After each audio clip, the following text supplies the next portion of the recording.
So it's another big week for Liverpool, more venues reopening, and it's great to see this being one of them. I'm at the International Slavery Museum, Maritime Museum as well, just below us, here on the Albert Dock.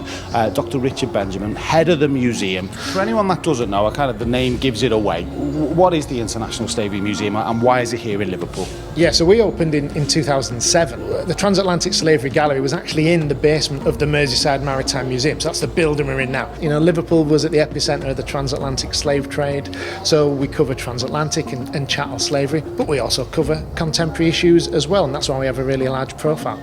Obviously this year, a really important year in terms of the Black Lives Matter movement. Anthony Walker, we celebrated his life again just a couple of weeks ago, and we give nods to Anthony in here. It is an important year for this place, isn't it? Absolutely. You mentioned Anthony Walker there. I'm a trustee of the Anthony Walker Foundation, know the family very well. Proud to say that we've had a relationship with them for over a decade now. To my left, to our left, we've got the Anthony Walker Education Centre. The Black Lives Matter movement, global importance, but it's part of our USP. We've been an anti-racist museum since we opened.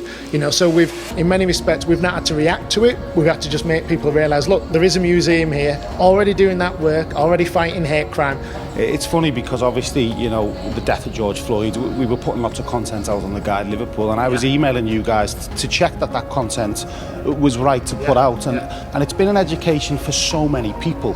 This place can kind of add to that education, can't it? Absolutely.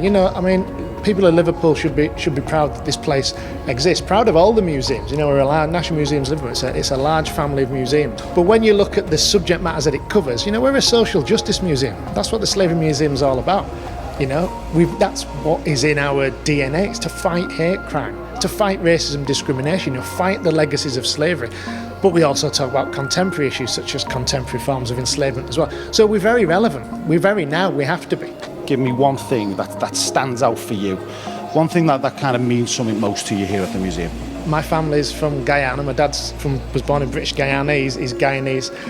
And he loaned the museum a commemorative coin from British Guyana when it became a republic in 1970. That's on a personal level because that's actually in the galleries. I'd say the Anthony Walker Education Centre is important. It was a proud moment when the family allowed us to use Anthony's name. So I'd say for me, that's one of the biggest achievements. Richard, thank you. Seriously, check it out. Pre-book your ticket. You cannot just walk up to the venue and guarantee yourself entry. And of course, face masks at the ready for the International Slavery Museum, Mersey Maritime and the Museum of Liverpool. Thanks, Richard. My pleasure, thank you.